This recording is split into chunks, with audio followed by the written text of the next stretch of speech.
So, yun. Ito na yung niluto ko kanina. Ganyan siya. Then, tapos ito yung steak. Ayan.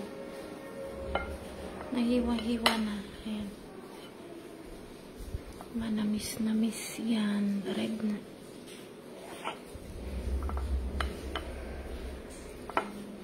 Ayan.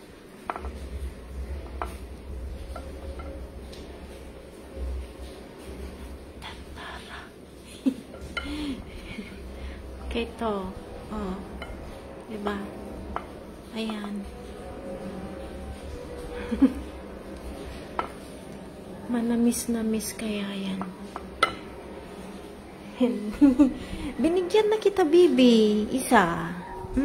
No more. Ayan. Iligpit ko na. Kasi bukas kakainin pa to. Tsaka ito. Pagkatapos nila kasi kumain. Ay, busy pa ako. Bye-bye.